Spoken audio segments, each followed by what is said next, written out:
salaamaaleykum mbokk yi ñu sant buur yàlla borom asamaan suuf moom mu ñu baaxee jotaay bi di liggéeyal Sénégal wala kenn ku nekk si ñun nan lay bàyyee waar ngir suñu réew mi gën a baax tey dañ si ànd ak artiste rappeur bu ñëpp ràññee muy Red Black nag kenn du ko présenté ndax waar yi nga xam ni bay na ko ci réew mi si wàllum art wàllum musique ak wàllum culture de manière générale te yemul si loolu sax moom dafa mës a dugal loxoom si réew mi nan lay doxee Red Black de nuyu la ziar.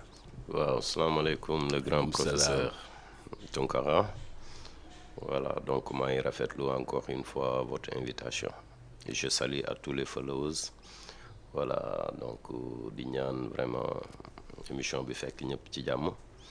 Voilà, du nuyu sama waa kër Parcelles Assainies Cité Fadia Mbour Casamance Oussouye Bargny Géej. xam nga man nag sama famille dafa yaatu quoi. famille élargie et puis famille rappeurs yi aussi. Ouais, donc la famille hip hop donc c'est le Sénégal hein. C'est le Sénégal donc à tous mes frangins donc à tous mes sisters you know. Donc one love.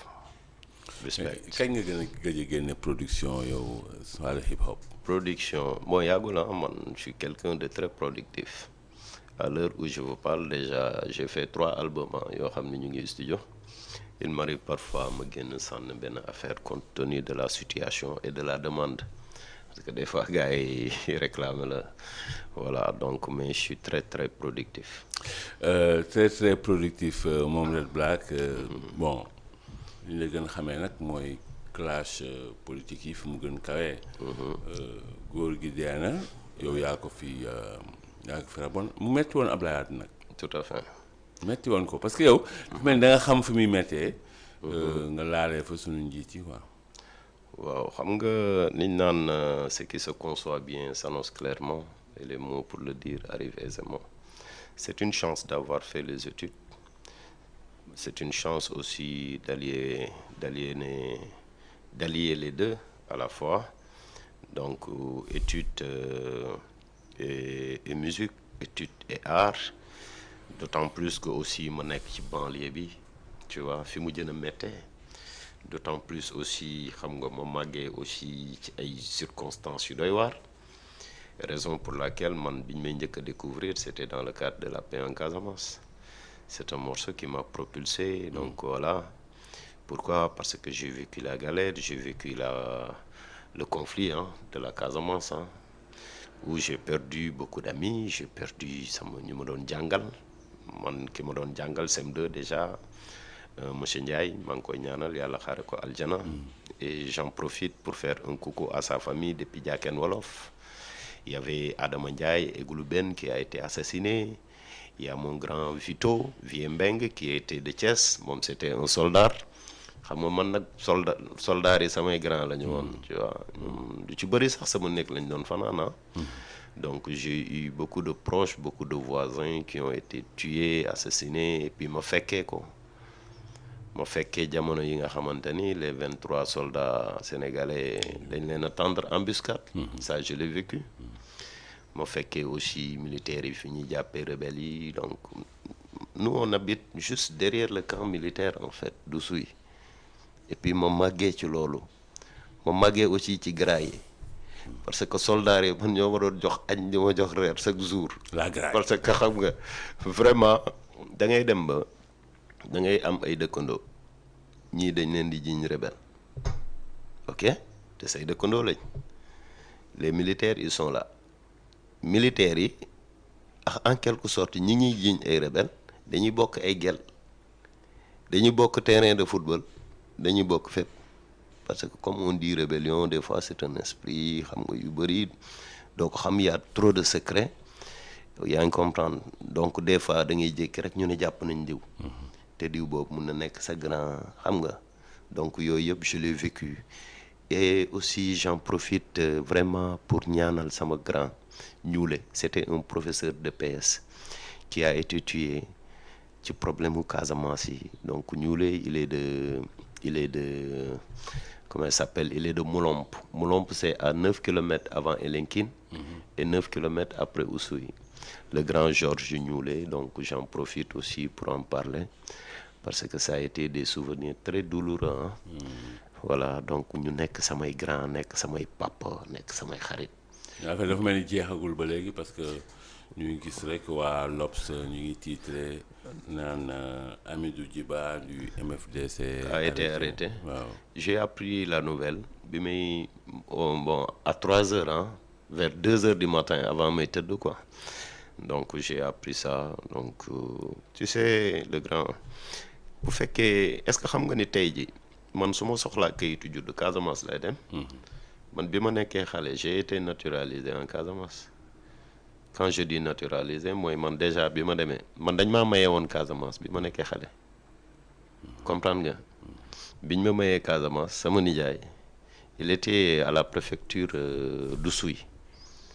ok donc damaa ñëw sama kayit yëpp la changé man instant bi bu ma soxlaa kayitu juddu Casamance laa dem parce que il disait que Mbour dafa sori quoi léegi may leen ma El Hadj quoi ñu ne ko may nañ la El Hadj donc El Hadj fa la nekk fa la jaare nekk benn joolaa bu ndaw quoi donc joolaa bi moom moo màgg ci circonstances yooyu donc yàlla def aussi ma dund loolu yëpp et vraiment j'en profite pour saluer toute ma famille Mbalokunda du côté d'Oussouye donc voilà bref waaw bi ñu jógee Casamance aussi pour la première fois donc j'avais benn idée et je l'ai bien réussi parce que dama ñëw je me suis investi dans la santé publique en tant qu'artiste grand dama gis ay garab ñu koy jaay quoi garabu mbedd yi quoi mu nekk un danger de santé publique ma ni pourtant thème bi kenn mësu ko chanter ah te man pourtant maa ngi doon chercher quoi ma ni man damay teg ay thèmes yoo xam ni ci àdduna kenn mësu ko way parce que dañ doon wax Youssou Ndour way na lépp man leen non wayu lépp de j'ai chanté les médicaments de la rue voilà am ci ndam Machallah. am ci ndam dans la mesure où moment boobu c'est Souleymane Ndéné Ndiaye moo nekkoon le premier ministre donc bi ma ñëwee jox ko production bi ne ko il faut faire quelque chose mu ne ma boy je vais faire quelque chose 2 semaines plus tard ci la ñu njëkk a tëj kër sëñ bi yaa ngi fàttaliku bi ñu tëjee kër sëñ bi jamonoy Abdoulaye Wade waaw c'est parce que je lui avais demandé ne ko santé publique dafa am solo garab yi ñuy trafiqué di ko jaay du dëgg du yoon il faut faire quelque chose tey sunu gan si liggéey Sénégal moom mooy Red Black yow sa engagement politique dafa leer waaw tout à fait mooy yow Mimi Touré moom nga àndal moom nga àndal ba léegi bon moom laa àndal xam nga Mimi Touré nag nekkul présidente je l'ai soutenu dans Mimi 2024 waaw ba tey jii bu doon day laajaat réew mi sax dama koy soutenir. mais nii tey Mimi Touré mi ngi bokk ci mouvance présidentielle bi. te yow mouvance présidentielle ñëpp xam nañ ni àndoo woon ak ñoom loolu yow noo ko dundee.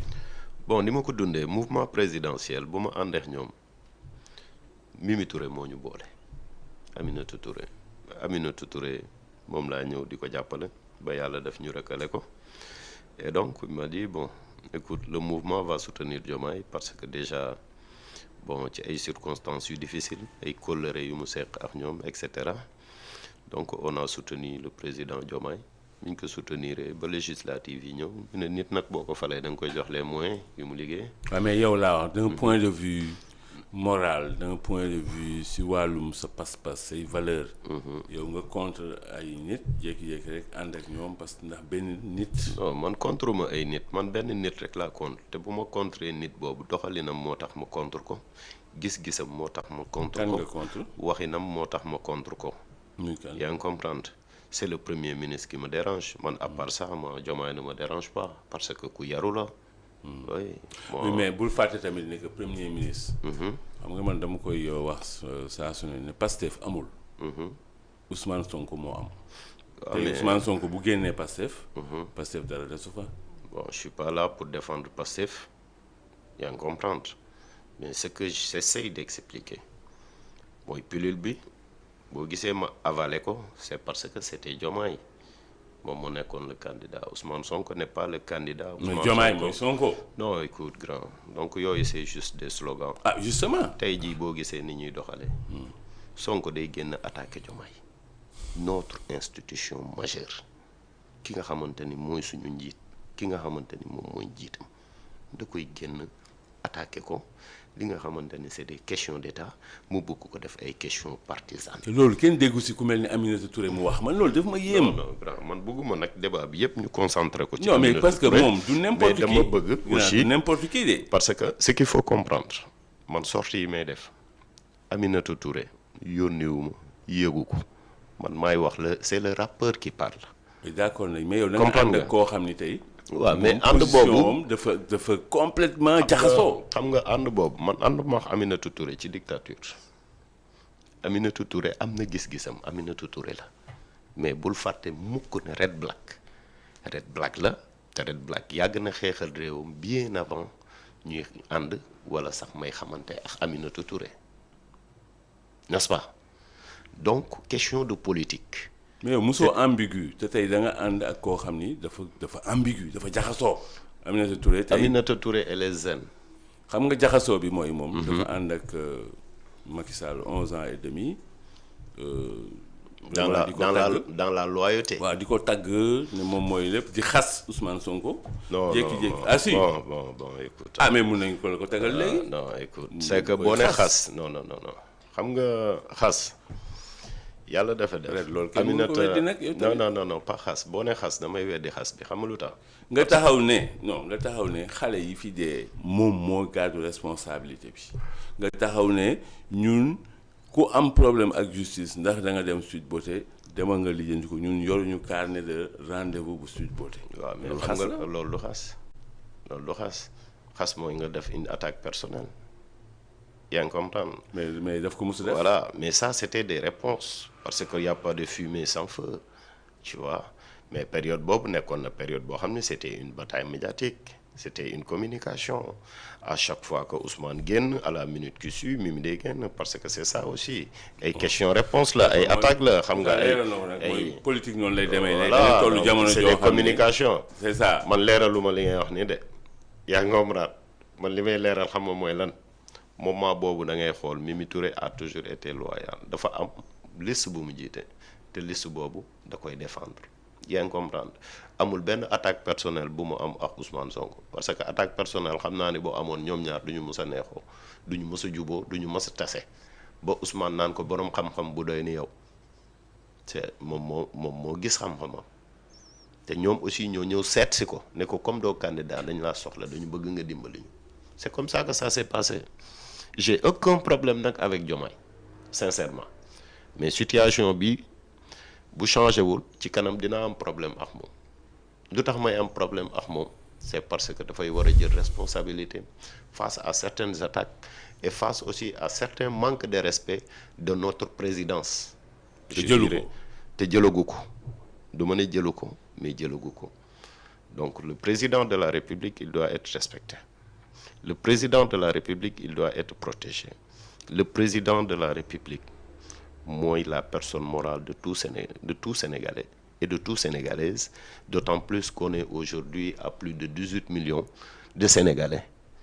Moom moo waat pour défendre et respecter la Constitution. Mais loolu c'est le bon principe mais dans la réalité waa Pastef dañu gëm ni que président légitimul. mais wax na ko ba mu leer. xam nga waa Pastef dañoo ñàkk chance xam nga ñàkk chance bi ñu ñàkk chance mooy amuñu école gis nga parti bu amul école à chaque fois ci ay dérives rek lay nekk. ah pourtant Sarré moom moo jiite école du parti. Sarré moom mooy le premier à faire des toj-toj en tant que ministre génn di fi wax ay diw dañ ko rey bu ñaaw. waaw loolu moom njaaxum la moom. kooku du professeur. moom njaaxum lay wax. voilà donc bu dee xam-xam la xam-xam nekkul Pastef parce que nit boo demul école doo am xam-xam.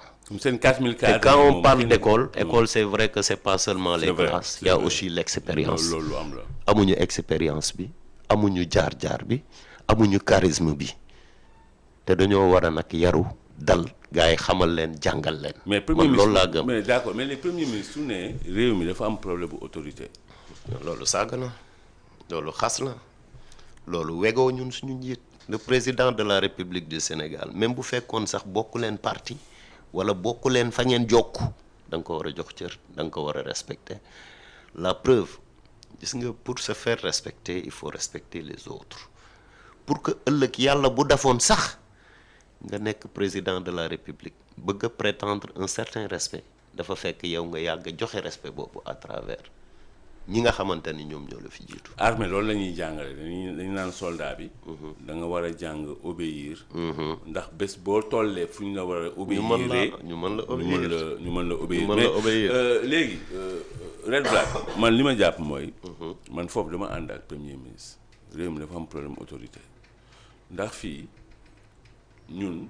leeral nga ko ba mu leer suñu principe yëpp suñu bànqaas yëpp mi ngi tegu si ni président de la république moom moo féete lépp moom moo féete kaw dañ ko war a protéger dañ ko war a aar dañ ko war a jox cër parce que ñun waxuñu sax ne présidence mooy institution mais suñu constitution li mu wax mooy président moom mooy institution léegi suñ demee ba ki nga xam ni président moom moo ko tabb président ñun dañ ko fal mu waat léegi mu tabb ay nit si ñi mu tabb premier ministre bokk premier ministre ne réew mi dafa am problème mu autorité mu ñeme ko wax dafay wane ni loolu dëgg la mu wax ko ba pare nag dara fekk ko si lu dul président ne ñun ñaar ay xarit lañ loolu dara nekku si. grand erreur bi foofu la nekk déjà président de la république amul xarit bu dee Bassirou Diomaye Faye en personne mun na am xarit mais un président de la république n'a pas d'amis. ñoom rupture lañu waxoon ne loolu si rupture yi la bokk ak changement yi. bon en fait moo lay wan ni léegi lu bëri slogan la xam nga Thiat déjà wax na ko quoi ci fin wu morceau bi. nee na rupture yooyu yëpp ay soob la ay saale la fii kenn gisu fi benn rupture c'est vrai que du man maay wax le président Diomaye li muy def. du yow yaa koy wax li muy def mais moom en tant que président de la république en tant que première autorité de ce pays là li muy def kenn waru ko wax.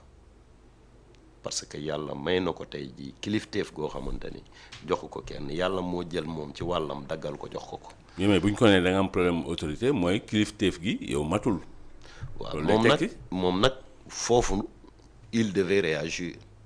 réagir na mais dafa ni loolu dara nekku si kii amul problème ñun ay xarit lañ loolu la wax. loolu mooy est-ce que réaction boobu du mandargawu ñàkk autorité. waaw mais aussi président na xam ni moom ci wàllu boppam.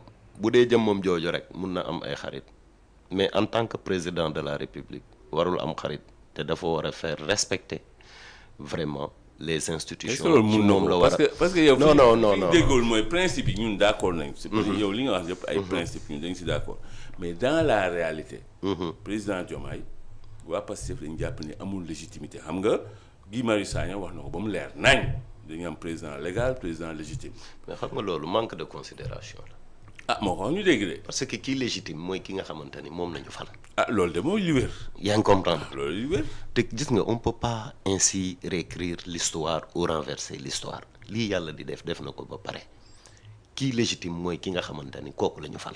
léegi wax ji rek day wane ni que ñoom Pastef gëmuñu ne Diomaye dafa légitime. waaw parce que leer na seen bopp ñiy wax noonu c'est parce que il ne respecte pas Diomaye. manque de respect la non seulement par rapport à Diomaye mais par rapport au peuple sénégalais. waaw léegi nag ñoom dañ koy wax te dara du leen si fekk géegi El Malick Ndiaye président Assemblée nationale moom it. nee na ñoom ñëpp li ñu bëgg mooy premier ministre nekk président ñoom nëbbuñu ko.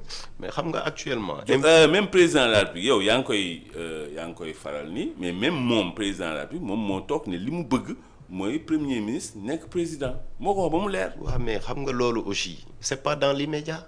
mais moo ko wax. yaa ngi comprendre mais en fait c'est des erreurs de communication yoo xamante ne nii c'est vrai que nul n'est parfait war na ko rectifier et vraiment dafa war a jox boppam doyo bi nga xamante ni moom la ko Sénégalais yi jox. bon léegi joxul boppam doyo boobu moo tax premier ministre wax ko ba mu leer nee na réew mi dafa am problème mu autorité parce que président de la République moom moo dëggalul boppam moom moo feesul ndab li nga xam ni yàlla réew mi. sédd nañ ko. mais grand man wax jooju daf ma metti le fait que Sénégal amul problème mu autorité même bu fekkoon moom en tant que premier ministre Diomaye bu amee yenn faiblesse yi sax da ko war a suturaal mais waru ko weer.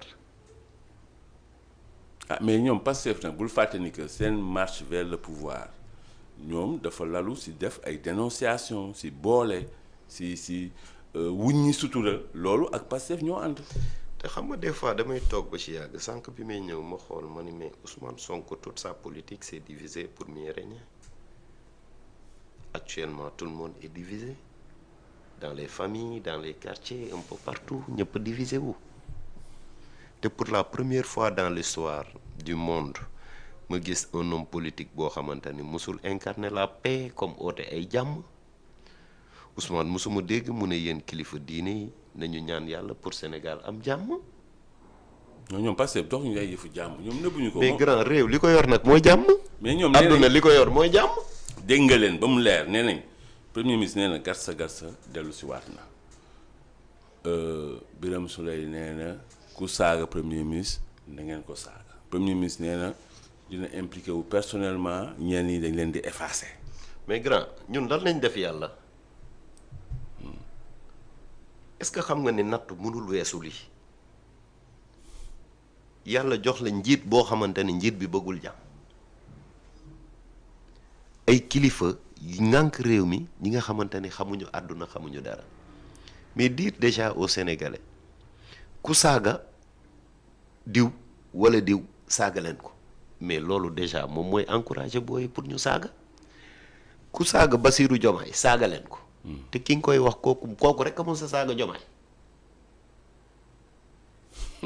non grand man gis nga vraiment cette race de ñoom dañoo saaga Diomaye moom fii kenn saaga ko franchement. mais le ministre qui dit booyam bi ku saaga Diomaye wala Sonko saaga leen ko mais kooku moom moo saaga Diomaye déjà waaw kooku ku saaga Diomaye moom lan la ci mun parce que moom moo tijji buntu saaga bi. ah moo ko saaga ndey de. te xam nga c'est un débat bi mu ko saagaa ndey. problème autorité bi dafa ñëwaat. mais bi mu ko saagaa ndey dara fekk ko si. vraiment gis nga ñii dañuy dugal ci ay débat de caniveau. loolu dëgg la. grand les gens sont fatigués. baykat yaa ngi xaar. mbay mi dafa échec daaw. dégg naa kenn ci ñoom naan ñoom fi ñu dëkk dañu am problème engrais c'est vrai que réew mi ay gox yu bëri dañu am problème mu engrais. grand yàlla chômage des jeunes yi nga xamante ne ni xale yi ñu ngi toog chaque jour marché bi chaque année marché du travail jeunes yi dañuy gën a bëri ba tey amuñu benn liggéey tey boo xoolee ñaata nit lañ dàq déjà ci seen liggéeykat seen liggéeykaay plus de 30 000 waxatul ñu ne léegi budget bi yokku na salaire yi yokku na de 20 milliards boo xoolee déjà ñi ñu dàq c'est trop contradictoire grand actuellement les Sénégalais ont faim grand les Sénégalais sont fatigués ndaw ñi dañu bëgg a xëy booy yi am nañu jom bëgg liggéey nguur gi war leen a dimbali war leen a encourager war a def ay solutions par rapport à tous nos problèmes gis nga Ousmane Sonko na dimbali Sénégalais yi ci waxu politique guddi politique bëccëg dañ ne woon bu ñu ñëwee en 2 mois ñu changer réew mi. loolu yow yaa fi wax slogan. changement c'est des slogans man mais li ma ci metti man dama ne slogan la mais moom dafa waat. wallahi taalaahi boo leen ñu joxee réew bi xaw ma en temps de temps ñu changer réew mi mais loolu amul. mais loolu mënuñu ko tamit. mais boo munul da nga naan munoo bul wax loo munut yaa ngi comprendre il ne faut pas que ngay gëmloo nit ñi loo xam ni du dëgg parce que dëgg mooy njëkk dëgg mooy mucc Sénégal actuellement dafa nekk di nërmeelu Sénégal boo xoolee sax ñun caaj bi ñu amoon ci àdduna bi respect bi ñu amoon ci àdduna bi Ousmane Sonko dafa commencé yàqu. bu ñu demee ba un ministre premier ministre di taxaw di ñaan publiquement di wàcce sa bopp comme ça di wàcce sa réew comme ça. mais moom nee na ñoom du ñaan de. wax na ko non écoute man nag aussi j'invite à tous les Sénégalais ñu xoolaat Ousmane Sonko est-ce que ça va Ousmane Sonko est-ce que wér na man j'ai bien peur que Sonko il est malade pourquoi il est malade Sonko lu mu wax léegi fàtte ko Alzheimer Ousmane Sonko lu mu wax tey suba boo ko laajaatee leneen lay wax. mais actuellement boo xoolee Sénégal kan moo ci ëpp ay VAR du Ousmane Sonko Afrique ku ci ëpp ay VAR du Ousmane Sonko àdduna wërngal képp ku ci ëpp ay VAR du Ousmane Sonko mais y a un problème avec Ousmane Sonko te li mu yor moomu ko suñu primature la yor en tant que premier ministre du Sénégal nit koo xamante ni nii man je me dis que mentalement Ousmane Sonko n'est pas stable il n'est pas stable dans la mesure où lu mu wax tey suba leneen lay wax. bon Sénégal ñu ngi ci danger et j'appelle vraiment à monsieur Diomaye le président de la République ñu càmbar suñu primature bi càmbar suñu premier ministre bi xool est-ce que ça va. bon loolu nag président Diomaye mënu ko. non mun na ko parce que moo ko fal. mais président Diomaye. moom mun na ko. waaw mais président Diomaye. il doit prendre les responsabilités aussi. mais moom amul légitimité bi waa Pastef wax nañ la ko ba mu leer. non gis nga loolu yëpp c'est du sabotage mais ñun sabotage boobu waruñu ko nangu gis nga discours yooyu ñuy dugal ci boppu nit ñi waruñu ko nangu. Ne touche pas à Diomaye parce que c'est notre président de la République bu ñu demee nag ba élection jot ku ci nekk mun ngaa xool ki la doy nga sànnil ko carte mais pour le moment Diomaye ku ko voteel ak ku ko voteel lu lépp mooy sa président de la République. donc on lui doit du respect. waaw mais ñoom gëmuñu loolu. mais grand dañ ko war a gëm par force. wala ñu defante ko ak ñoom ba mu saf sap. yow tey Guy Marius Sagna xam nga ko personnellement. bi mu waxee wax ju rëy ji. yow loo ko wax. mais déjà li ma ko mën a wax mooy toog ci plateau ñaawlu ko. non est-ce que woo nga ko wax ak moom. yow da nga ko xam personnellement. je le connais je le connais soxla woo yow. je le connais personnellement mais Guy Marius Sagna n'est pas mon ami. non yow du yëfu amitié fii. voilà je le connais personnellement mais Guy am na loo xam ni sequma ko ak moom li ma mën a wax mooy su ma toogee ci plateau ma ñaawlu ko ba fu ñaawlu yem Ousmane Sonko n'est pas le président de la République du Sénégal. Ousmane Sonko falul Diomaye su ma waxee ñu ne moo ko tànnul kenn yàlla mooy tànn Ousmane Sonko bu mënoon a tànn kenn boppam lay tànn Ousmane Sonko bu mënoon a fal kenn boppam lay fal déjà na xalaat 2029 ndax dina bokk parce que déjà candidature am bi dafa taq suuf mënul fal kenn yàlla mooy fale. Red Black tey moom mooy sunu gan fii ci liggéeyal Sénégal. Red réew mi fu mu toll nii doxut bon ñoom ñi jiite réew mi nangu nañ ko parce que nee nañ léegi keroog premier ministre wax na ko bi muy dalal patronat bi nee na référentiel officiel bu Sénégal léegi mooy presse bi mooy plan de redressement économique et social bon looy redressé rek mooy loo xam ne nangu nga ni dafa daanu donc suñu wàllu économie ak suñu wàllu social yépp fu mu toll nii dañu daanu. Red ñoom ñu jël réew mi rek économie bi ak social bi daanu yow ban jàngat nga si def. xam nga lu waaye doonul taalibeem mënul doon sëriñam yaa ngi comprendre actuellement la vision du président de la République ki koy jëmmal c'est Ousmane Sonko. Ousmane Sonko musul nekk chef de service fa mu doon liggéeyee Ousmane Sonko musul occuper benn fonction à part simple inspecteur des impôts et domaines à part syndicaliste mooy waxkat syndicaliste mooy kaaskat Ousmane Sonko carrière am yëpp kaas la kaas pour ñun suñuy salaire mu yokku kaas pour ñu am ay kër kaas pour suñuy conditions de travail au niveau des impôts et domaines mu mën a améliorer donc Ousmane Sonko ci intérêt boppam ak intérêt liggéeykatu waa impôts et domaines ci loolu la nekkoon. mais Ousmane wax naa wax ba ñu jox leen réew mi bi ñu ñëwee xamu ci tous moment bi muy toog di wax la preuve le cas de Mame Mbaye Niang wax na ba ñu fayloo ko 200 millions li mu doon wax du dëgg musul nekk dëgg donc Sénégal les yeux dans les yeux da ngeen a juum te ñu bëri war nañoo toog ñu jéggalu sénégalais yi te xam ne ku dee yàq sa bàmmeel la da ngeen a juum da ngeen a fal koo xamante ne da leen jaay ay rêve li mu doon wax xamu ci dara aujourd'hui il nous parle de redressement boo ko xoolee tey jii man dama xool man tey jii temps yi dañoo am problème waa Parcelles ñun suñu mbër mi Franc dañ koy wutal combat mais nañ ko jox Ousmane Sonko Ousmane Sonko xelam dafa dal de parce que Sonko ni mu doyoon tey jii démb ak tey bokkul Ousmane Sonko léegi boo ko gisee comme mbër il a pris beaucoup de poids nañ ko jox Franc j'ai l'habitude bu may saboter di wax loolu quoi ma ne Ousmane Sonko foo ko fekk mu ngi sol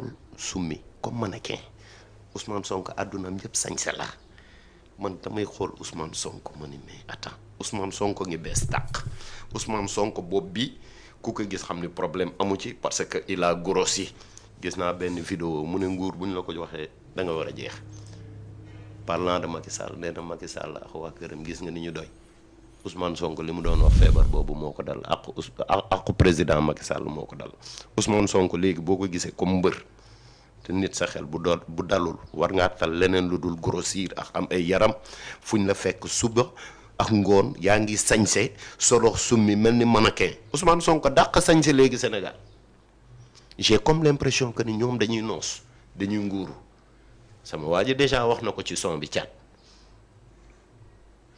donc yow yaa ngi ne léegi tu parles de redressement yàlla def gis nga grand bari wax baaxul quoi démb avant-hier damay xool benn vidéo Sonko nee na le président Ousmane Tanor Dieng ndeysaan sama papa jooju yàlla na ko yàlla xaare aljana Moustapha Niass ay Macky Sall ñoom ñëpp seen caisse noire yi dañ ko war a def ci mbënd mi mais Ousmane Sonko war naa xaar tey ji man Red Black ma naan ko looy xaar pour sa caisse noire nga def ko ci mbënd mi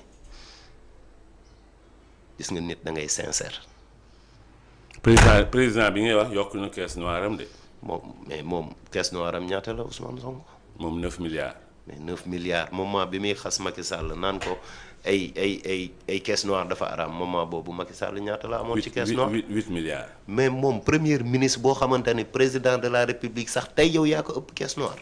waaye président bi léegi yokk na bosam léegi 11 milliards la. waa léegi 11 milliards plus 9 milliards.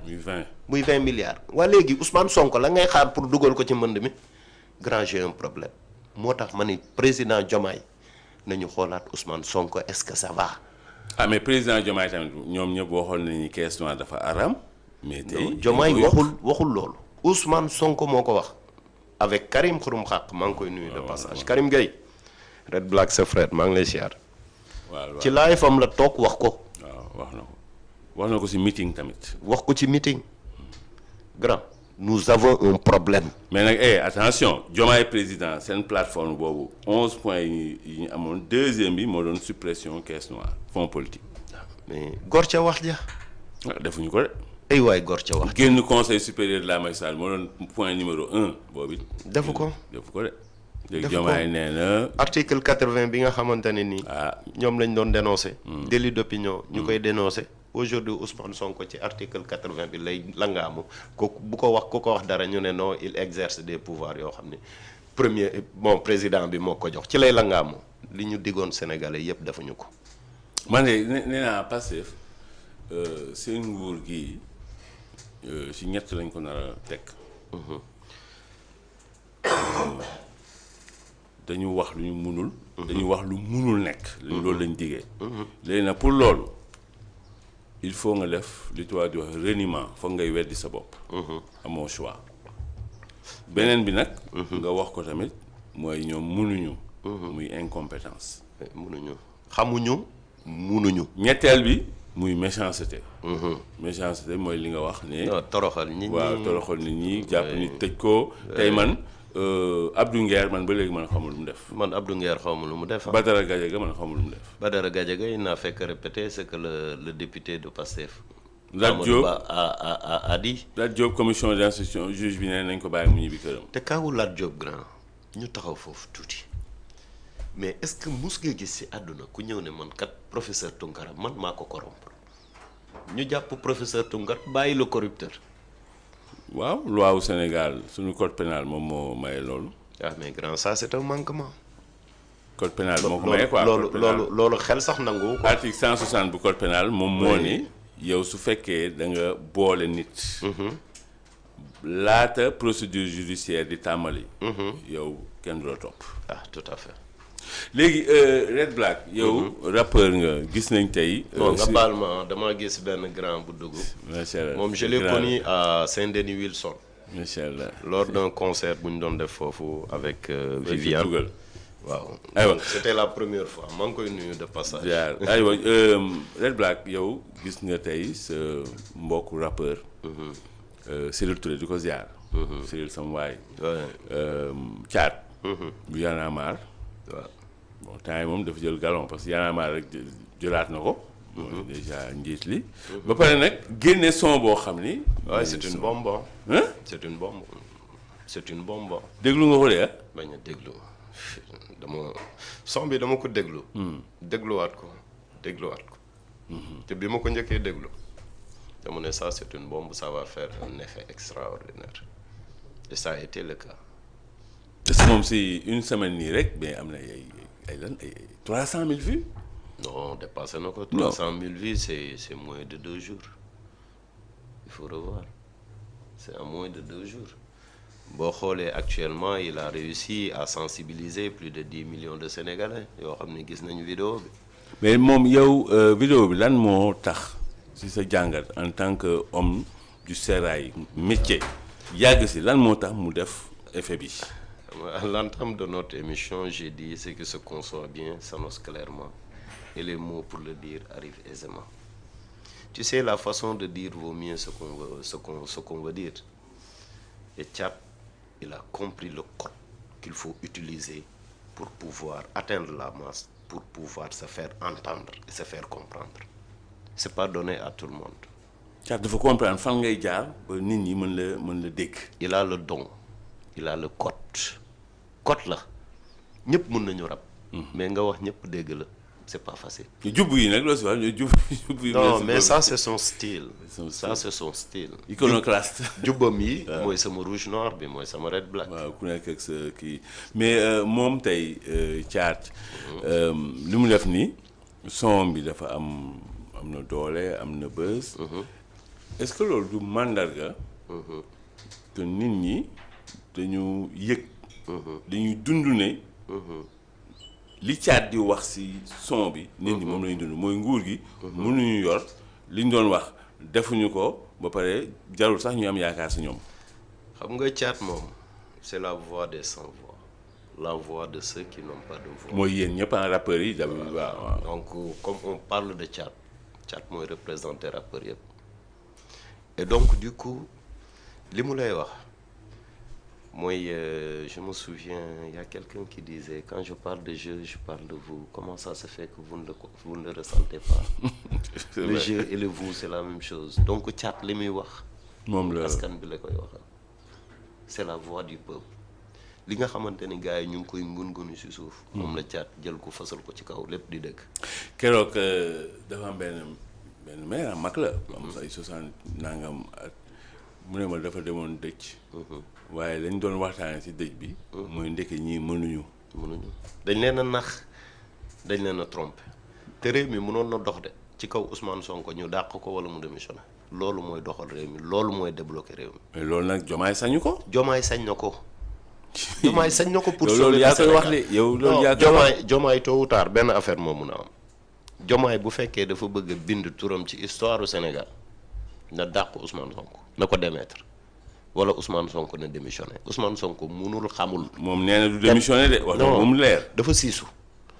Ousmane munul xamul bëggul ku ko xamal te bëggul xam borom xam-xam bëggul borom xam-xam dans la mesure où tey jii mu ngi génn ne pourquoi ñii di jege Diomaye Ousmane dem na sax ba bëggatul ko jege Diomaye mais pourquoi muy attaquer entourage président de la République. bon ñoom Mimi Touré lay waxal nga xam ne ñu ngi fi woon lépp lu xewoon ñu ngi woon ci biir. te ñu ñëw jege Diomaye moom looloo ko neexul. mais xam-xamu Mimi Touré expertise u Aminata Touré mais Aminata Touré ñaata at la def bitim réew plus de 23 ans nga def ko nga ñëw nga ne léegi dama bëgg ñëw liggéeyal sama réew mais doo am borom xam-xam ba pare nga koy sànni.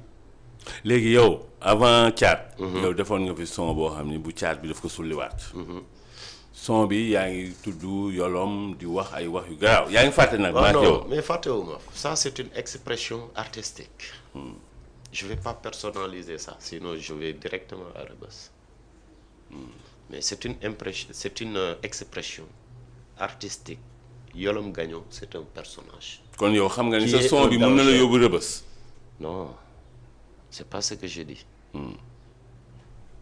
Personnifier ou personnaliser une chanson peut te ramener ou plutôt peut te mener vers Rebeuss. quand je dis góor gi dee na suul nañ ko kat mooy góor gi. yow Ablaye nga doon wax. non déjà ça c'est dangereux su ma ko nangu woon période boobu li ngay wax ni ma ni waaw Ablaye Wade laay wax automatiquement maa ngi Rebeuss moo tax gën a wax yombul. mais boo junj nii tey par exemple. non artiste da ngay junj. artiste des fois. mais yow kañ ngay wax si son bi. grand je parle de tout le monde et de personne. je parle de tout le monde et de personne. maanaam képp ku am comportement boobu ak. merci beaucoup boobu moom ngay waxal. ça me rappelle na ma grand le roi Mandingue Chaka Babs nëmma laay rëbb def na ma yëfu dëmm gars yi ana nëmma c'était un personnage boo xamante ni tekkatu dil la dóorkat la donc artistiquement noonu lañ koy mën a expliquer yaa ngi comprendre des fois un morceau da ngay teg benn morceau rek ñépp na diw lay waxal te tuddoo turam mais am na ku toog biir saalam xam ne lii moom la tamit. waaw merci beaucoup.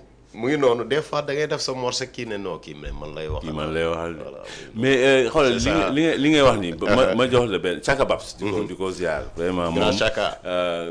respect parce que moom waar yu muy bàyyi surtout Afrique. vraiment jéem a boole te vraiment affaire mi ngi dem. le panafricain. exact dafa am benn jàngat bu ñu defoon. si affaire salon de massage yi ñu gis ni Dakar. si business yi fi gën a boomé. salon de massage bokk na si.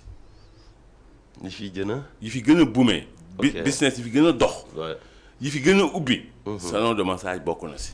pour lan parce que ñi fay dem mais duñ jeex duñ xaaj. mais grand man kaay ma xamal la man affaire de salon de massage yi Ousmane Sonko moo tax ma xam ko te sénégalais yu bëri ay affaire de salon de massage yi. Ousmane Sonko. moo tax nag sa son bi moo tax sa son bi am solo parce que son bi am na ñu bëri ñu fay dem di laaxatu. bu ñu wàccee balaa ñu ñibbi seen kër fa la ñuy dem. mais son bi week-end fa la ñuy dem. déglu ma son bi comme on dit c'est un freestyle c'est un fourre-tout son bi c'est plusieurs points à la fois parce que un artiste c'est comme ça mais le son là ça parle pas de Sweet Beauté hein le son ça parle de Yolom Yolom c'est un personnage. boo xamante ni xeebul yéemul bàyyiwul dara il tire sur tout ce qui bouge. loolu bëri na fi de. non dafay bëri mais lu mu bëri. des fois sénégalais dañ toog ne affaire bi bëri na de waaye capitaine bàyyi na la mooy capitaine Weldeng ce que Malal appelé le commandant non capitaine Weldeng santul Fall santul Dieng Pow la tal y avait un jeu de mots mu naan yow laa la. moytul ma laa la dalay laa la dóor la daa la jéggi ja la ça c'était au temps c'était en 2000 avec Bataillon Blindé tu vois donc ça me rappelle ay jeux de mots yoo xamante ni gars yi dañ koy def dañuy jël ay mots yoo xam ne dañ koy coder yaa ngi comprendre mais c'est de la c'est féminin le c'est masculin mais mu ne ko yow laa la moytul ma laa la dalay laa la fi muy ñëwaatee ci ngay jot comprendre tuuti sax. dalay dóor daa la jéggi jaa la gëmul yaa la c'est des jeux de mots yoo xamante ni y a un message qui est codé dafa mel ni un ami un grand frère Idi ndeysaan il m'a formé par rapport à beaucoup de choses il faisait des jeux de mots comme when a doctor when a doctor is cold and another doctor does the doctor duct him the doctor the way the doctor does the doctor duct him the way the doctor want to be ducted or does the doctor duct him the way the doctor himself want to duct the doctor. Bon, c'est un peu compliqué. When a doctor is ill and another doctor il a utilisé doctor comme un verbe. C'est ça. Does the doctor duct him the way the doctor want to be ducted or does the doctor duct him the way himself want to duct him? When a doctor is ill and another doctor does the doctor duct him the way the doctor want to be ducted or does the doctor duct him the way himself want to duct the doctor? Waaw. C'est des jeux de mots. Si autour de docteur. xam nga voilà docteur bi su feebaree. mu dem si beneen docteur. mu war ko faj moom est-ce que bëgg na ñu fajee ko ñu ko doon excès. voilà macha allah c'est très fort. mais tey yow sa son bi. Yolom Gagnol la tudd. mais y en a d'autres am na yeneen yu war a ñëw ça c'est le vol 1 grand. il y a déjà 2 yoo xamante ni mu ngi ci ginnaaw. il y a un album. non mais je garde l'exclusivité. da ngay def comme Cyril nu mu def. Cyril dafa jékki-jékki rek buume benn et puis chose bizarre est-ce que xam nga morceau boobu bi ma ko defee léegi ça fait 3 ans. ça fait 3 ans ba nga ko defee nag laa ni hey lii dafa fort de. waaw mais c'est parce que ça a été travaillé. ñun dañuy def morceau yoo xamante ni ba ëllëg bu ñu fi jógee sax day exister c'est ça une impression. Pakoti. ñu koy ñaanal ndam si yàlla si suñu yàlla ko borom. yàlla xaare Vraiment, aljana. ndeysaan. tu vois aujourd'hui message am.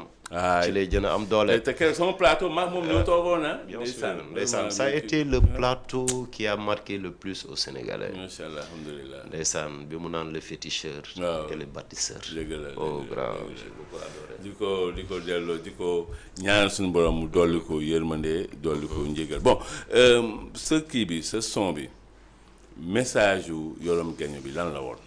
non message bi mooy déjà il faut être positif dans la vie.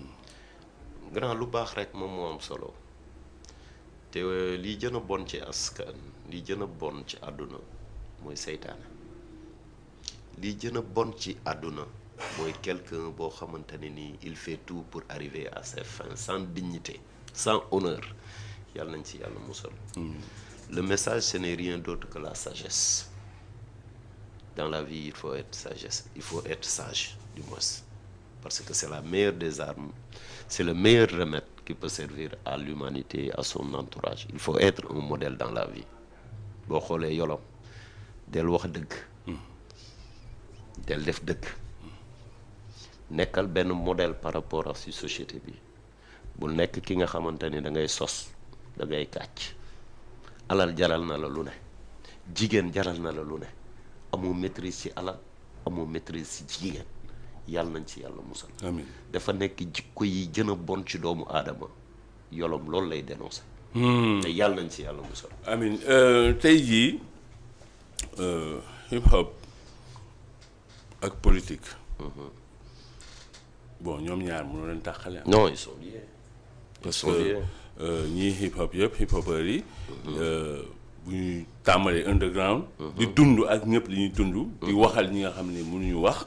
ba pare di ko yeggee. foo xam ne ñi ci suuf ñoom mënuñu fa yegg mais tey boo xoolee ñu mel ni waa kër gi yu mel ni yéen ñii. Abdoulaye Wade bi mu fi nekkee. dañ doon dénoncer di ko xeex. ànd ak Macky Sall. Macky Sall ñëw ñu koy dénoncer di ko xeex ànd ak Pastef. Pastef ñëw léegi ñu commencé di ko xeex. loolu ban jàngat moo si am. bon jàngat bi ci am mooy gis nga un politicien bu soxlaa toujours nguur il est avec le peuple il est avec la société civile il est avec toutes les forces vives de la nation. jàngat bi loolu la jàngat bi mooy le politique à chaque fois il cherche à tout récupérer mais naturellement la société civile il joue son rôle elle joue son rôle du moins les artistes qui aussi font partie de la société civile ñooñu avant tout c'est le patriotisme qu'ils mettent en avant. ok donc jàngat bi mooy politicien buy wut day ñëw nekk rappeur. day ñëw nekk société civile day ñëw nekk baatu askan waaye bu xasee ba am rek ñooñu ñëpp da leen di def noonu. maanaam daal politique li ñu yàgg wax ne politique oto bu yàqu la boo xam ni borom bu si duggee daa bëgg ku ko puus. léegi ñii puus mooy askan wi moom mooy société civile moom mooy artistes yi waaye bu oto bi tàkkee rek mu ne leen bye bye. waaw loolu day dëggal benn wax ndeysaan sama xarit sama sëriñ sëñ Abdou Samad Mbacke. sëñ Modou xarit. maa ngi koy siyaar bu baax Mbacke. dañoo mus a toog mu ne ma ret xam nga dañ daan oto politique oto bu yàqu la. maanaam oto bi daal boo ko poussé rek après day dem bàyyi la foofu ne la bàyyi bàyyi. mu ne bu la fa defoon na bàyyi bàyyi rek yem ci day neex. waaye da lay bàyyil saxaar su ñuul su bëri si ginnaaw. da lay pëndal mooy coono ji. da lay pëndal parce que ki fa xas ba falu sànq loolu laa la bëggoon wax ret tey président Diomaye soo gisee jëmmam ute na ak ba mu nekkee si opposition. moom temps yi dafa mel day def musculation dafa taxaw de non day def haltérophilie. parce que te maa ngi koy ñaan nag ndox mi inondation yi bu mu ci duggati. lu tax. parce que xam nga Sénégal mooy réew moo xamante ni canaux yi gars yi dañuy sàcc couverture.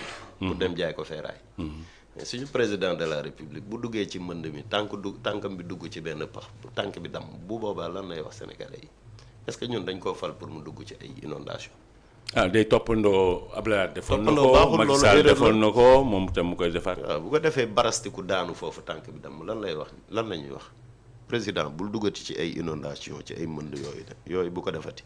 bon man nag li tax ma ko doon wax bu mu ko def. ak ni mu koy defee nii parce que boo demee tey Parcelles Assainies.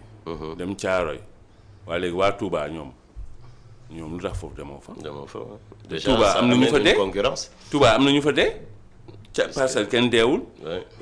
Thiaroye kenn deewul samay waa kër lañ mu jéenewu ma kenn lañ fa ne mais Touba dafa am ñu dee. Tambacounda am na ñu dee. président demu fa. erreur la gis nga yooyu yëpp c'est du populisme il faut arrêter ça des fois xaw ma kan moo koy dugal ci yooyu mais yooyu c'est des manquements yooyu c'est des erreurs président li ñu koy doyee mooy ñi nekk ci mbënd ma ñu génne leen ci mbënd ma mais pas moom muy ñëw di dugg ci mbënd mi di wane ni je suis solidaire avec vous loolu du rôle am mooy ñi nekk ci mbënd mi dañu fexe nuñ leen génne. bon comme daaw du woon seen nawet ren seen nawet la naa loolu tax. ça m'énerve en fait wax boobu noonu daf may écœurer quoi. loolu Cheikh Tidiane ji nga Cheikh Tidiane man Cheikh Tidiane daf may rusloo trop te pourtant nag ji nga Cheikh Tidiane moom ngay gis. on a beaucoup combattu ensemble. surtout en 2011. dans le cadre du M23. waaw gars yi dañoo yéex a xam Cheikh Tidiane. mais vraiment communication mbaaxul dara et puis daf ñuy teg gàcce quoi à travers ces communications c'est trop frustrant. président Diomaye de ku ko gis xam ni léegi dafay yëkkati ay poids. non ça waaye kañ boo ko joxee franc moom combat la. fu mu toll nii moom day altérer. mais est-ce que ñëwee na franc. man franc Sonko laa ko bëgg a jox. non dafa mel ni président Diomaye moo gën a ceene de. non Sonko moo ëpp de Sonko. non ceene président xoolal moom da nga gis ni dafay altéru xoolal avant bras yi. waaw non kii dagg bi moo jën a kii waaye Sonko moom dafa pata instant bi. mais président moom dafa taxaw waaw président moom dafa ay muscle la yor nii. non ay muscle la. waaw président moom. léegi nag ki nekk pouvoir. mais man xamala moo sam problème. mais réew mi fi ñu fekk réew mi est-ce que moom am na jotu dem di entraîner ba yor forme bi. ah mais bu fekkee palais dafa am salle de musculation boo xam ne. mais dossiers yi xanaa bëri yu. ah léegi da ngay jël sa benn 1 heure de temps rek parce que baax na si moom lii du benn 1 heure de temps de lii liggéey la de. waaw lii moom liggéey la. lii fii moom président Diomaye mi ngi liggéey yaram. président ngir yàlla ñun de on est dans la galère suñu bopp dafa tëju. bàyyil entraînement yi jéem ñoo génn si situation yi. mais entraînement itam da koy décompressé loolu. mais pas mais lii volume bii nii lii liggéey dëggantaan. ah loolu de ànd naa si nag. lii liggéey la. non mi ngi liggéey. man maa ngi nii man tollu ma nii. déedéet non maa ëpp jot président. non mi ngi liggéey yaram bi loolu moom dëgg la. non li réew mi la ñu wax. waaw mais nag bul fàtte ni moom. approche am si présidence mooy directeur fort. ministre fort premier ministre hyper fort. mais loolu moom. mais moom l'instant bi loolu lay incarné di à travers sa physique la mooy super fort gi actuellement Diomaye physiquement il est super fort mais ngir yàlla defal ñu une économie super forte. ah loolu lañ soxla. nga defal ñu un chômage super faible. loolu soxla nañ ko. ah waay président Diomaye ngir yàlla bàyyil sa entraînement yi nga nekkee te lijjanti situation réew mi bu neexee nag bu la neexee nga continuer say entraînement mais pour le moment daal président. waaw man Red Black maa ngi lay ñaan pause laa lay ñaan te Ousmane Sonko yow it pause xaw ma looy lekk xaw ma looy def da ngaa war a jeex waroo am yaram ak li nga fi wax yépp donc le président de la république maa ngi lay ñaan benn affaire ngir yàlla li ñuy wax ci suuf mooy vous avez pris beaucoup de poids le président de l'Assemblée nationale moom it lexam yi ñu ngi daanu léegi mu àgg suuf ngir yàlla ak yonent bi les gens sont fatigués nit ñi amuñu lu ñu lekk amuñu lu ñu naan problème yi comme tout leex man la boroom kër yi location bi wax leen ci actuellement les locataires la ñoom ñëpp ñu ngi leen di waaj a génne problème bi mooy ils n'ont plus d'argent il y a pas d'argent dans ce pays là lii sama grand Badara Gadiaga di wax le Tine il est déculbuté. léegi nag gis nañ ni ci 6 premiers mois yi. rapport d'exécution budgétaire dafa wane ne état bu Sénégal 12 milliards la investir ci askan wi loolu mooy. waaw mais félicitations jóge nañ ci 2 milliards yi. 2 milliards yi moo doon xam nga 2 milliards yi moo doon premier trimestre. léegi nee nañ kon ci deuxième trimestre bi dugal nañ lu mu bon 10 milliards mu nekk 12 milliards léegi boo ko jëlee. nga def ko ci 18 millions de Sénégalais. loolu mooy Sénégalais bu nekk def nañ sew 667 francs ci 6 mois yi. par mois 111 francs. par jour ñeenti 15. xam nga ne lii mënul rek leen ndekki suba sax. 4 francs par jour léegi nag bu dee fonctionnement wu état bi. moom c'est 12 milliards par jour. c'est tellement contradictoire gis nga rythme de vie bi gis nga le train de vie de l'État mooy li may wax rek yaata yumbe lañ ci gis noos gu metti lañ ci gis. gis nga li fonctionnement wu état bi. c'est 12 milliards. par jour. bu dee investissement si askan wi c'est 4 francs par jour. lii échec la.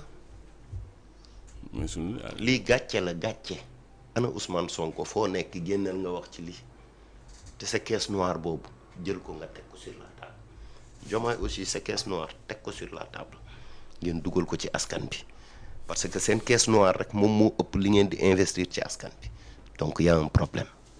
waaw askan bi nag bon y a pas d'investissement fu mu toll nii moo tax ñoom gis nga amul. y a rien. y a absolument rien. amul dara quoi c'est le. xam nga déjà maa ngi wax déjà ñoom ñu ngi noos ñu ngi pataa. ñu ngi jël ay volume peuple baa ngi souffrir peuple baa ngi ñeer peuple baa ngi sonn yenn yi nag c'est pas normal c'est pas du tout normal. boo jëlee am leen yërmande en fait. analyse croisée bi gis nga fonctionnement si 6 premiers mois yi fonctionnement 2232 milliards. investissement 12 milliards. donc loolu mooy fonctionnement 372 milliards par mois mais bu dee investissement la moom gis nga c'est daanaka 12 milliards pour les 6 mois daanaka du dara daal. non ce n'est absolument rien. ñoom donc investissement amul léegi nag investissement su amul liggéey du am revenu du am. ben nit ñi dañuy sonn. lii moo ko waral. mais ñoom investissement amul ci population yi. investissement am na ci ñoom. loolu consommation la. waaw même pas investissement sax mais consommation bi moo gën a léegi budget Sénégal soo ko jëlee si 6 premiers mois yi. fonctionnement bi moo occupé 99,5%. non lépp fonctionnement la. lépp fonctionnement 0,5% la ñu investir. alalu réew mi yëpp ci fonctionnement la. nga genre yii nii bon. et puis gàcce la daal man moom dama si am gàcce. c'est un échec. te lii mënuñu continuer di ko dund. te bu dee nii la nar a continuer ah Diomaye da ngay dàq Ousmane Sonko wala nga démissionné nga ne Sénégalais yi yéen a ma joxoon lii waaye mënatuma delloo naa leen ko. pourtant nag moom Diomaye le 20 janvier fii la waxoon ba mu leer fii CICAD. centre international de conférence Abdou Diouf mu ne état bi dafa tënku amuñu benn marge de manœuvre ni budgétaire ni financière ku la wax loolu nag mais yow kooku wax na la boppam ne la moom mënul dara. muñ leen boo xamante ni yéen muñu leen. ah non ñoom lu mais ñoom foog ñu nguuru parce que si nguur lañ nekk tamit. mais loolu lañ doon xeex avant ñu ñëw. mais nag buur donc ñoom liñ doon xeex yëpp ils sont en train de ravaler leur vomi. non li ñu doon xeex mooy pour jot nguur. mais boo jotee nguur da nga koy jot ci dëgg. mais boo jotee nguur da ngay nguuru. non. parce que boo jotee nguur di nga am salaire boo xam ne c'est assuré di nga am kër bu assuré di nga am oto bu assuré di nga am essence bu assuré di nga am lekk bu assuré yow problème bi askan bi di am. kii amul waa Pastef waxuñu ñu woon lii. li ñu leen doon wax nii dañ leen doon naxtaan. non naxaate dafa am ci politique. waa léegi waa Pastef nañu nangu ne dañ doon nax askan bi bon. mais ku ñëw ne la man. waa Pastef nañu nangu ni dañ doon nax askan bi. waaye askan bi lii yëpp mënuma ko dama leen doon nax rek il faut assumer. foofu lañ toll ak ñoom mais politicien du def loolu politicien daf lay wax lu dul dëgg après nekk dans le déni. xam nga ñoom Ousmane Sonko ni mu présenté woo Sénégalais yi bañ ne kii mooy xutb bi kii lépp lu mu wax dëgg la kii c'est pas un politicien mais ce qu'il est en train de faire c'est pire que tous les politiciens réunis au Sénégal képp kuy politicien ñu doon wax da ngaa bon ñoom seen politique li muy nekk di def kenn mënu ko sax méngale ak li gën a bon ci histoire du Sénégal grand dañoo présenté jaay ñu benn projet boo xamante ni nii dara du ci dëkk jaay ñu livre solution boo xam ne existé wul aujourd'hui on parle de solution te kenn waxatul ci livre solution bi ce qui veut dire que dañoo nax Ousmane Sonko dafa nax sénégalais yi te li ñuy dund aujourd'hui wane na ko. dafa war a génn baalu àq sénégalais yi. non politiciens yi duñ def loolu nag. non mais moom il doit le faire bu dee gëm na yàlla il doit le faire. loolu bu dee ragal na yàlla il doit le faire. loolu yéen activistes yaa ngi ko yaa ñoom Karim gis nañ Karim ngay génn wa vraiment baalu àq nangu ne moom dañ ko doon nax dañ ko manipuler. ñu ngi baalu àq mais loolu politicien du ko def. man te xoolal grand tu sais que le morceau ak engagement yu bëri yoo xamante ni def naa ko. conférence de presse yu bëri yoo xam ne def naa ko pour dénoncer c'est bien avant que Pastef ne soit au pouvoir man dès le début de l'émission nee naa la kenn laa contre ma Diomaye mais kenn laa contre parce que doxalinam waxinam ak jëfinam neexuma mooy Ousmane Sonko je l'ai dit à l'entame de l'émission te j'ai toujours été constant gëmuma Ousmane Sonko musuma ko gëm te duma ko mus a gëm parce que doxalinam neexuma waxinam neexuma jëfinam neexuma doyuma te gisuma ci moom xam-xam grand saa waa ji musul wax ba ma toog ne iskay fi taxu ne lii xam-xam la te bu may topp nit xam-xam laa lay toppee ak taalibe gisuma ci moom xam-xam gisuma ci moom taalibe gu war a tax man ma koy topp wala ma koy gëm wala di am ci moom confiance. waaw bon àdduna nag moo tëddee noonu yow. gisoo musuma am ci moom ko gis. voilà am na ñu ko gis ñoo xam ni bon jaral na leen lu nekk moom mooy seen njiit dañ leen koy nangu mais Sénégal nag moo war a doxee noonu am na ñoo xam ni dañuy ànd ak yow am na ñoo xam ni duñu ànd ak yow. mais grand ànd ak nit ci dëgg. waaw mais xam nga dëgg moom c'est relatif. ànd ak nit ci honnêteté. ànd ak nit ci respecter sa parole parce que ñun chez nous la parole a une valeur. non politiciens yi doxuñu ci yooyu. grand loolu laay bañ a dégg. parce que Ousmane Sonko présenté wuñ ñu ko comme un politicien. ah politicien la nag. Ousmane Sonko présenté wul boppam comme un politicien moom moo gën a jub ci monde bi mooy wax dëgg ci monde bi lépp lu baax moom la lépp lu bon ñeneen ñi la donc bu ñëwee au pouvoir il ne doit pas avoir un tel comportement. mais loolu tamit démarche politicienne la rek xam nga politique moom mun na feeñee nu ne mun na génnee fu ne tey ñoom Pastef dañ doon politique. yow da ngaa jàppee Ousmane Sonko politicien.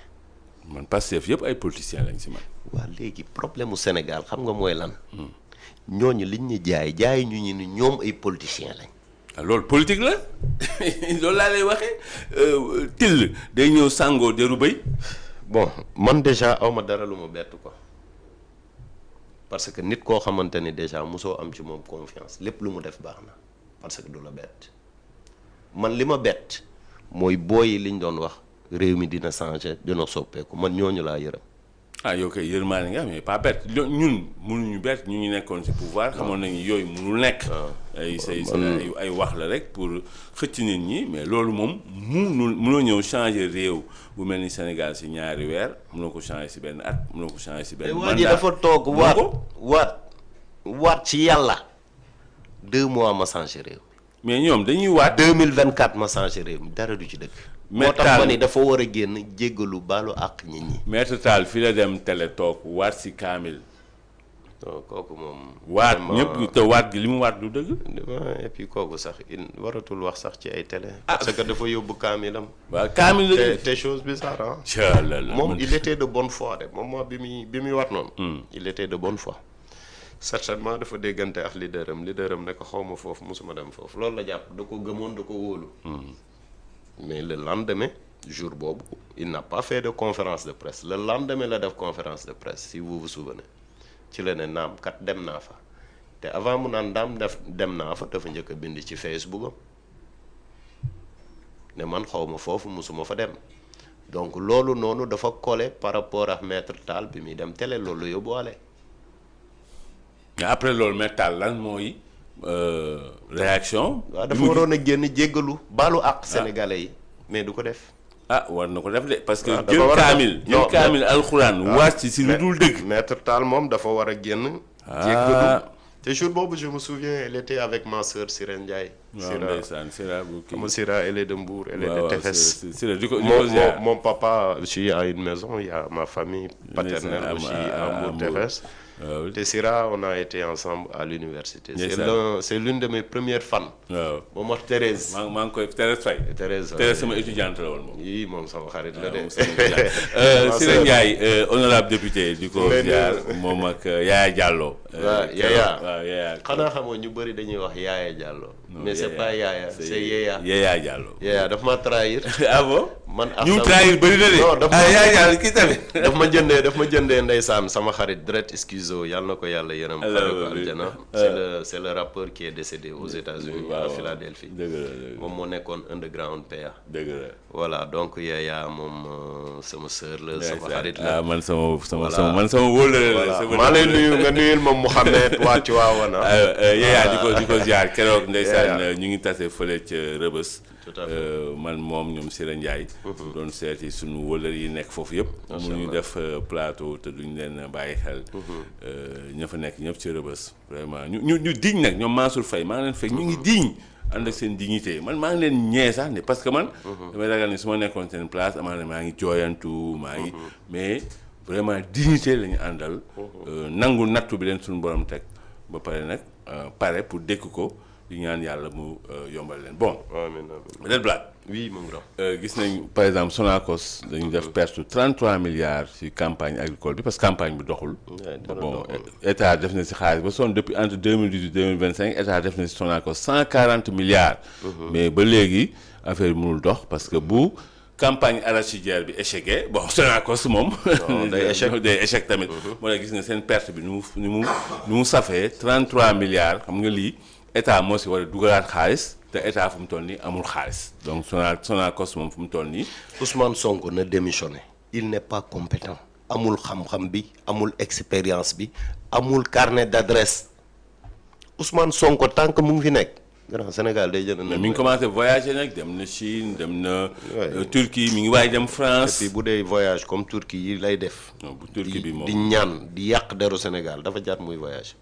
te aussi il n'a qu'à faire attention yow Ousmane Sonko man bien vrai que man déglu ma ànduma ak yow kiife wu ma li ngay def man je kiffe pas yow ni ngay politiquer musuma ko kiife mais dinaa la wax benn affaire pour le respect du Sénégal et pour l'honneur du Sénégal dégg naa yaa ngi waaj pour dem France jarul ngay dem France bu yeboo nga toog ji nga France boo fa demee yàgg ngaa gis ay président de la République français yoo xamante ne dañ leen di sànni ay nen. dañ leen di këpp ay farine dañ leen di mbéj dañ leen di sànni ay dàll dañ leen di saaga ay ndey publiquement yaa ngi koy gis nga Sénégal fii on parle de démocratie fii amul démocratie de mais boo demee dëkk tubaab bi foofooy vraie démocratie bi nga xamante ni ci la ñuy aspiré wu boo demee sénégalais yi dinañ manifester de te bu boobaa dinañ la attaquer dinañ la def loo xamante ni mosoo ko gis ci àdduna parce que réewu tubaab yi foofu dëggantaan jaay démocratie moo fa am. waaw mais ret yaa ngi koy menacé nag. menace moom premier ministre liggéeyam lay def buy dem France. dafa am séminaire intergouvernemental. menacé ak jéem a xelal nit ki pour sauver ko ci situation yi bokkul. mais ban situation moom bu fekkee dafa am adversité war na ko mën dégg. non déjà menace bi nga wax c'est important xam nga koy menacé mooy koy waajal ay mbir. man dama naan la na nga moytu. c'est pour te sauver c'est pour sauver ton honneur. mais ban honneur adversité moom. xam na ni am na ñu ànd ak. moom Ousmane Sonko xamul loolu ci àddunaam. Ousmane Sonko déjà boo koy critiquer Sénégal sax am nga problème. ana Nguer. Abdou Nguer mi ngi kaso. ana Gadiaga. kaso. Ousmane Sonko il n'aime pas un débat contradictoire da nga ko mës a gis mu def débat contradictoire. non. depuis que mu dëggal boppam nekk ci. Ousmane fële boo fa demee gars yi dinañ la saaga dinañ la xas dinañ la dóor ay dàll boo moytuwul dinañ la xëpp sax farine moytuwul il faut que nga éviter ko. waaye gars yi tamit France boo ko tax Sénégal de. moytuwul nag. waaye gars yi mën nañ bañ a def yooyu yëpp tamit parce que moom tamit kilifa la njiitu réew la. vraiment mën nañ ko ormal. sargal ko. waaye ormal sargal amul fële. loolu amu fa. foofu riñ la. riñ la. xanaa gisoo Macron. waaw Macron bu yàggul gis nga benn booy bu ko mbéj foofu. waaw réel lu mbéj. booy bi ñaata weer même pas 1 an. 6 mois lañ ko tëj bàyyi ko. loolu lu mbéj. dañ lay këpp farine. dañ lay xëpp ndox. dañ lay toroxal. gâteau ñu sànni la gâteau. sànni la ay gâteau. ay nen foofu c'est la France. c'est l'Europe. c'est la démocratie. waaye léegi mun nañ ñaan noonu. ñaan amu ci de. parce que président de la république Macron bi nga xam dañ koo mbéj. kooku da nga koo mën a ñaan boobu assuré la sécurité suñu premier ministre kenn du ko mbéj. bul dem gaa ñi kon gaa ñi nañu yokk sécurité bi. non day foog mu dem nag. non dem mënul toog nii rek. non Ousmane mënul dem ak li mu fi wax France yëpp. tegg leen ñu suñu coude.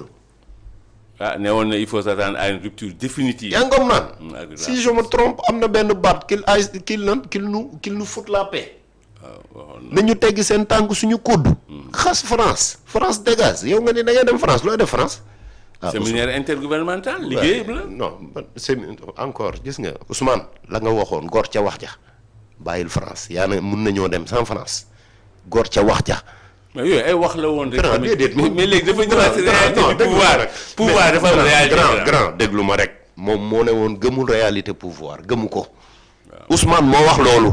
alors wax la woon rek. te grand gis nga bu ñu dévaloriser wax. buñ ko dévaloriser d'accord naa man ànd naa ak yow man kay am xam nga man aussi kàddu moo tax ma jàpp la. grand buñ demee aussi ba looy wax aussi doo ko respecté. grand waaw mais politiciens yi ñoom. non joxe leen noonu tamit. Ousmane nee na du politicien. xutbu la. booy nee nañu xutbu la. booy yi ñu wax xamuñu booy yi ñu wax xamuñu waaye léegi affaire France bi parce que France normalement le 23 septembre laa dégg ne si laa gis ne que war na dem France pour séminaire intergouvernemental buy faral dem entre Sénégal ak France. Ousmane bu demee France. toroxal buñ ko fa toroxal na fàttaliku ni man doomu Sénégal man waxoon naa ko. France bokkut ak Sénégal si tu penses que foofu da ngeen dem ñu lay defal ay tapis rouge di la woyal sa way woowu noonu da ngay nax sa bopp gis nga les Sénégalais là ils vont se mobiliser la diaspora là Ousmane tu n'es plus majoritaire dans la diaspora de fais attention parce que drapeau Sénégal ngay yóbbu te xam nga Ousmane nag dafa weex donc bayra bee bëri lu mu def mu siw luñ ko def mu siw en tout cas à bon entendeur salut. waa Assemblée nationale rejeté nañ projet de loi bureau bi rejeté na projet de loi bu ñu doon dugal pour criminaliser homosexualité pourtant ñoom dañu waxoon ne ñoom bu ñu ñëwee dañ koy criminaliser. mais loolu xanaa kii bu bees la kañ la. waaw loolu depuis démb. man jotuma loolu sénégalais yi jotuñu ko. Sénégalais yi de léegi war nañ see communiquer. Abdou Karim Gueye sonn na si dem na moom si boppam bind na projet de loi jox ko président Assemblée nationale. Ousmane mais bureau bi rejeté na. Ousmane Sonko ak waa këram ñoo ne woon bu ñu ñëwee li ñu njëkk a def mooy criminaliser góor jigéen. à l'instant même yéen waa Sénégal Ousmane Tounkara moo ma jox information bi. Mamadou Sy Tounkara. astafurlah bon le professeur Tounkara moom moo ma jox. information bi ok information bi mooy dañoo dugaloon pour criminaliser góor jigéen bureau ba kàjj na ko nee nañ kenn du criminaliser góor jigéen fi waa assemblée nationale nee nañ bureau bi nee nañ kenn du comment dirais-je kenn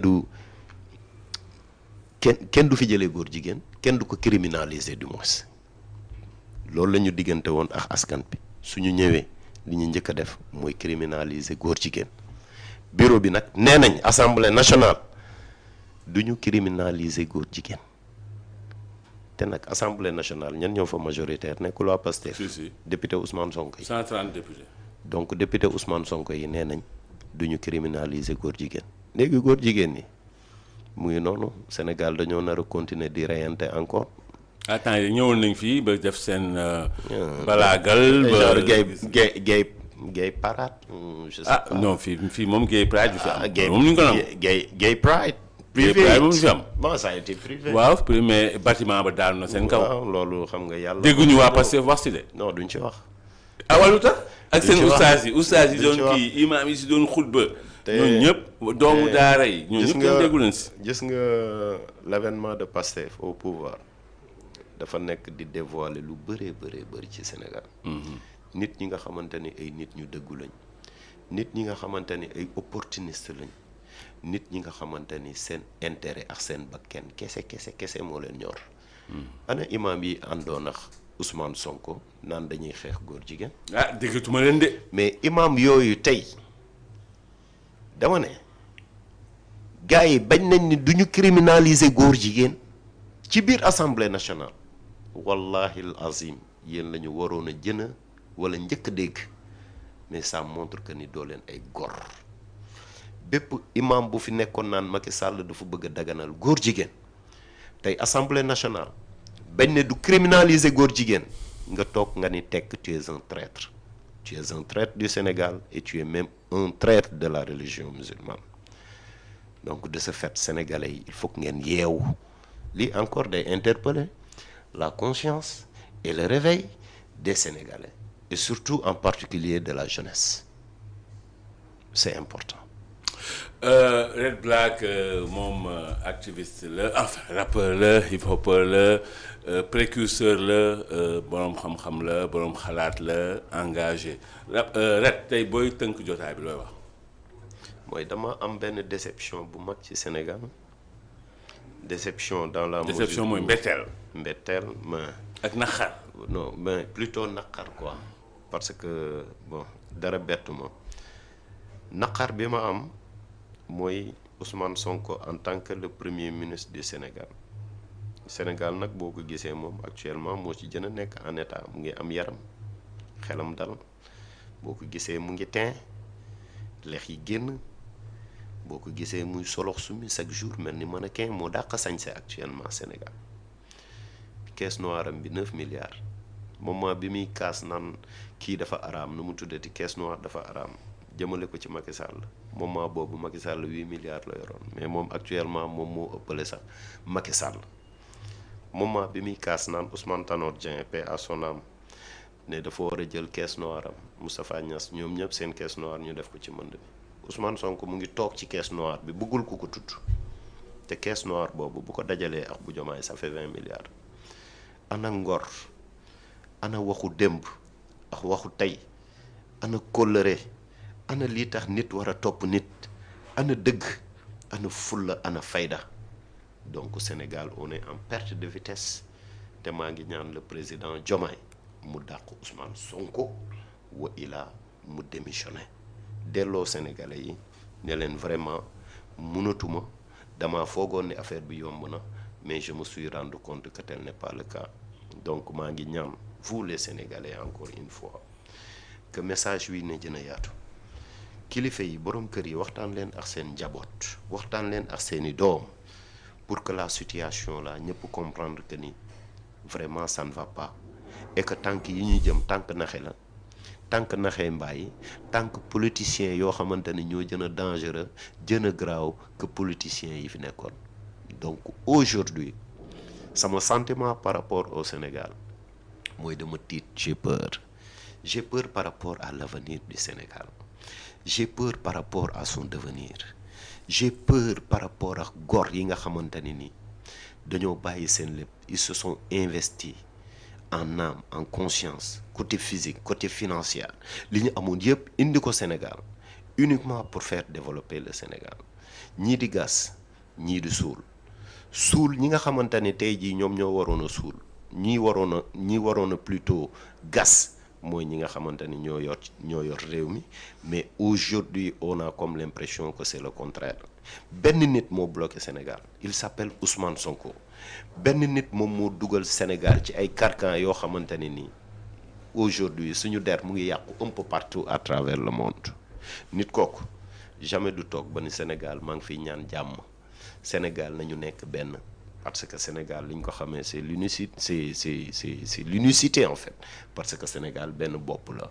donc li mu yàq ci réew mi bëri na parce que tey jii kër goo dem ñu bëri du ñu tuddante koñ boo dem ñu bëri du ñu tuddante loolu yëpp musul am Sénégal benn nit moo ko fi indi c'est la loi diviser pour mieux régner donc sénégalais yi encore une fois nañu yeewu nañu jël suñu destin en main te xam ne Sénégal bu yàqoo ñun la yàqul man aw ma maam Guinée aw ma maamu Malien man sama maam yëpp ay sénégalais lañ sama njaboot yëpp ay sénégalais lañ donc damay ñaan yàlla pour que le Sénégal reste un et indivisible li nga xamante ni moo nekkoon ay sos ay kàcc yi nga xamante ne nii taal na réew yi nga xamante ne nii yàq na réew li nga xamante ni nërmel na réew que ñun les Sénégalais qu'on soit conscient ñu nekk benn ensemble comme un seul homme ñu relever le défi pour un Sénégal meilleur.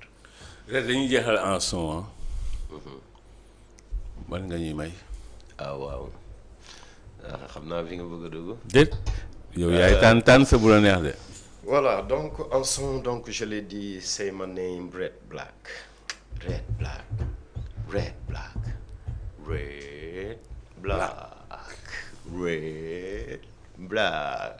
1 2 3 4 ngay wiil wala foo ngay fan ba melo welcome si bi melo beneen style beneen melo jàpp ci beat bi foo ci kit bi foo sa rythme bi ngëj bi kit bi yo red black in the place to be.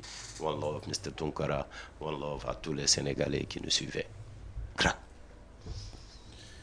yolom bi doo ñu si may tuuti. Yolom mën na fen mën na sos mën na tappale sa temps ka capan mani na mooy féewale nitu fitna la yolom nitu fitna la nitu fitna la yolom fitna la yolom mën na fen mën na sos mën na tappale sa temps ka capan mani na mooy féewale nitu fitna la yolom nitu fitna la nitu fitna la yolom nitu fitna la wax dëgg zéro kàcc rek come on. Red Black El Hadj delloo ko njukkal vraiment moom sama doomu ndey la sama wóllëre la dañu yàgg nag ak moom. yàgg nañ trop. vraiment respect mutuel nag vraiment wegante jàppalante boobu léegi. luy dëgg rek yàgg lu yàgg dëgg la. wolof lépp na ko. te moom leen moom mun naa ko seede si moom. ku gëm Sénégal la. ku am dogu la si li muy def. waaw ba pare nag bon talent moom. kenn du ko werante parce que là saa yu génnee dara rek ñëpp gis ni que lii moom punchline la bu. bu ñu jàpp comme bu caat bi te xam naa mi ngi waaj a génne nag dafa mel ni rappeurs yi fu mu toll nii dañ yeewu gis naa Xuman grand Xuman. Et puis chose bizarre le son que Xuman a fait c'est pas un nouveau tube mais ce qui est sûr et certain mooy Xuman il est très productif. bu commencé. Xuman c'est l'un des plus talentueux rappeurs en Afrique pour ne pas dire au Sénégal et puis il a une facilité Xuman bu ñëwee toog fii avant muy dem en 30 minutes mun na la génnal benn tube boo xam ne bu génnee ça va faire le tour du monde ça c'est Xuman en tout cas benn affaire dafa am nous les rappeurs là ñun bi ñuy xeexal Sénégal xamoo Ousmane Sonko. waaye mun leen tey def benn dank génne benn son boo xam ne dina tax ba tey nit ñi gën a yeewu. ci lañ dëkk parce que collaboration yi rappeurs yi chaque fois dañ koy def. non fi mu toll nii Xuman génne mi ngi waaj a génne. Caat génne na yow yaa ngi waaj a génne donc yooyu yëpp c'est individuel tey amu leen benn son boo mën a xàccandoo dóorandoo. mais grand xanaa da ngaa bëgg gars yi daw yow déjà Caat mu ngi génn rek jaxase gars yi benn kuwu Caat imagine nga. amee Caat liggéeyam la def ah. waaw mais dama ne la benn Caat rek actuellement yëngal na game bi yëpp yëngal na nguur gi yëpp yëngal na réew mi yëpp benn Caat moo def loolu mais imaginez bu nekk mbooloo grand fan lañ jëm. c'est l'apocalypse donc. non mais c'est pour. xaw ma ndax dégg nga li may wax. non dégg naa li nga wax mais tey. xam nga mbooloo projet la war a nekk quoi. xam nga waaw mais projet comme parlant de Xuman liggéey nañ ci ay projets yu bëri. waaw mais yow mi tey yow da nga war a man aussi liggéey naa ci ay projets yu bëri par rapport ak Fou Malade par rapport ak Xuman par rapport aussi à Simon par rapport. waaw yow tey yow El Hadj da nga war a jël tey benn lead. nga dajale Red Black Xuman Caat Fou Malade Simon mais yéen juróom ñooñu. mais yàgg naa def loolu. boo leen fi dóoree benn tey. yàgg naa def loolu même non nii jamono ji laa wax tey yow jëlal lead boobu. El Hadj bon ça c'est pas un souci parce que bon je suis en bon terme avec tout le monde. bindal benn texte nga séddale ko ak ñooñu ñëpp. gars yi kenn ku nekk joxe inputam après nga ñëw teg. waaw mais bon xam nga je l'avais fait man sama album bi passé j'avais invité plus de 15 artistes comprendre nga même am na ay projets yu bëri yoo xamante ni liggéey naa ci ak sama gars yi donc du coup c'est pas un souci aujourd'hui le souci c'est quoi mooy encore une fois un respect à tous les rappeurs du Sénégal une fois un respect à tous ces activistes qui ont combattu depuis Abdou Diouf depuis Ablaye Wade ci Macky Sall te à chaque fois je tiens à préciser gis nga ku ci mel ni Caat moi je lui envoie un vibrant message un vibrant hommage bi xam nga mooy lan mooy Caat à travers kër gi il a toujours représenté le Sénégal jàpp nañ leen tëj nañ leen Kaolack loolu yëpp au nord du Sénégal à travers Ablaye Wade ñoom c'est l'un des fondateurs de Y'en a marre donc c'est des gens qui ont toujours représenté le Sénégal aujourd'hui bu ñu ñëwee ba tey ji yaa ngi comprendre quand ça ne va pas Thiat génn wax donc Thiat est toujours dans sa logique et je lui fais un grand big up pour dire que c'est un grand homme c'est un grand patriote c'est quelqu'un boo xamante ni bi muy xeex tey jii ñi fi nekk naan ay patriotes parti lañ boobu kenn xamul leen donc nous en tant qu'artistes en tant que rappeurs on a toujours été là pour le Sénégal et on va continuer d'être là pour le Sénégal. D'accord mais produit leen benn quoi ñu gis ni que yéen tey. mun ngeen dajaloo booloo. pour l'intérêt du Sénégal et puis wane seen. grand Y'en a marre rek déjà booloo bi ñu booloo rek da ko wane loolu booloo la c'est un groupement d'artistes. xam nga donc yi ngay wax nii c'est des collabos donc yooyu noonu c'est pas des soucis mais pour le moment ku ci nekk li nga fil loolu rek ngay def. mais ku ci nekk li ngay fil par rapport ak sa engagement génnewul pour l'intérêt génnewul ci intérêt du Sénégal quoi vous comprenez donc du coup aujourd'hui la mission qui nous est assignée vous savez c'est quoi cette mission-là c'est de parler au nom de notre peuple c'est de parler pour notre peuple pour le bien-être de notre peuple donc nous en tant que rappeurs engagés lépp lu ñu am Sénégal moo ñu ko gën a tey jii grand tu sais que am naa possibilité dem Europe dem Amérique wala dem fu ma neex dund foofu mais defuma ko j'ai fait le choix c'est quoi c'est de rester là c'est de se battre pour le Sénégal c'est de se battre pour les futures générations nos enfants nos petits-enfants etc donc on aime le Sénégal et on sera là toujours pour notre pays di jaawadi di ko ziar sama wóol moom tamit gars yi nekk ci game bi yëpp vraiment grand yi ak underground grand DJ grand boobu daf ma sonal trop nekkuma doomu bàjjan non c'est grand la mais sonal na ma c'est grand la non grand boobu sonal la DJ big up on s'est vu dañoo mos a tase 18e mu ne ma booy loo fi def ma ne ko yow loo fi def mu ne ma dama joué si woon ma ne ko man ne aussi dama amoon programme dama ñëwoon joué mu ne ma doo ñibbi ma ne ko si damay ñibbi suba mu ne ma ban vol nga jël ma ne ko TAP Portugal bi laa jël quoi. mu ne ma yow baadoo la nga rek ma ne ko yow ban vol nga jël mu ne ma man Air France ma ne ko yow da ngay am xaalis mu ne ma su ma la jiitoo Sénégal dinaa yàq sa der dinaa ne Red Black dama ko fekk muy jaay ay sac ma ne ko yow it su ma la jiitee gisuma dinaa ne DJ Awadi mooy servir sac booy jaay foofu yëpp quoi si du ci ceeb bi. delloo njukkal Red Black nii delloo njukkal xuma ak.